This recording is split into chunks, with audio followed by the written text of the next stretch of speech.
Once upon a time in the quaint village of Willowbrick, there lived an adventurous little girl named Alara. With curious green eyes and wild curls that danced with the wind, Alara loved exploring every nook and cranny of her village. Her favorite place was the enchanted forest that bordered Willowbrick, full of towering trees and whispering winds. One sunny morning, armed with a slice of bread and her trusty doll, Lily, Alara set out to explore deeper into the forest than she ever had before. Ignoring her mother's warnings about staying on the well-trodden paths, she followed a fluttering butterfly that led her down a narrow, winding trail, far away from the familiar sights of home. As she skipped along, the trees thickened, their branches intertwining like fingers. Shadows danced around her, and the air grew cooler. The cheerful chirps of birds slowly faded, replaced by an eerie silence. Maybe I should turn back, Alara thought, but the butterfly flitted further ahead, and her curiosity compelled her to follow. Before she knew it, she was lost.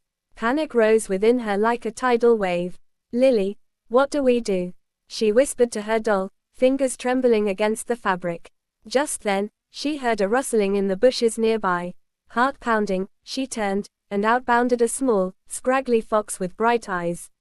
"Hello there," the fox said, startling her. "You seem a bit lost." Yes," Alara replied, captivated and confused by the creature's ability to speak. "I was following a butterfly, and now I can't find my way home." "Follow me," the fox chirped, his tail flicking with enthusiasm.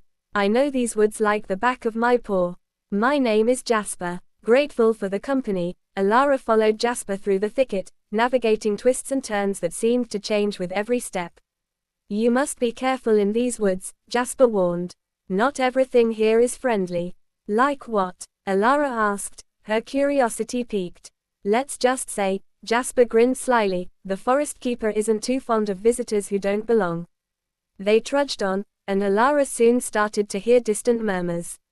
As they approached, she saw a gathering of magical creatures, fairies, elves, and other whimsical beings discussing something with great concern. The air crackled with enchantment, yet Alara felt a shiver of unease. She realized she had strayed into a place not meant for her. Suddenly, her presence was noticed. The creatures turned to gaze at her, their eyes wide and glistening. "Who are you?" demanded a regal fairy with shimmering wings. I'm Alara," she stuttered. "I got lost while exploring." "Exploring? You've wandered into our sacred meeting," the fairy scolded, her voice like wind chimes. "You should not be here." Just then, Jasper stepped forward. "She didn't mean to intrude, Lady Neera. She's just a little girl, not a threat." Lady Neera's gaze softened as she surveyed Alara. "Very well, Alara, but you must return home quickly. The keeper will not take kindly to a lost child." Alara swallowed hard, fear flooding her veins. "How can I get back?" "You must answer a riddle," Lady Neera declared. "Only then will the way reveal itself." Alara nodded, determination shining in her eyes.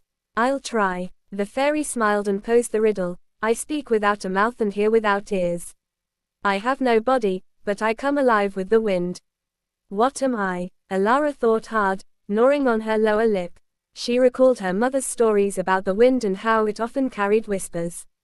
Suddenly, it clicked. "An echo!" she exclaimed. The creatures erupted in applause, and even Lady Neera smiled. "You are clever, young one. Follow the path back, and it will lead you home." With a grateful heart, Alara said her goodbyes, and Jasper guided her back to the familiar part of the forest. The trees seemed to part for her, revealing the warm sun and the gentle breeze. After what felt like an eternity, she spotted the edge of Willowbrick and her home beyond. "Thank you, Jasper," she beamed, her heart lightening with each step.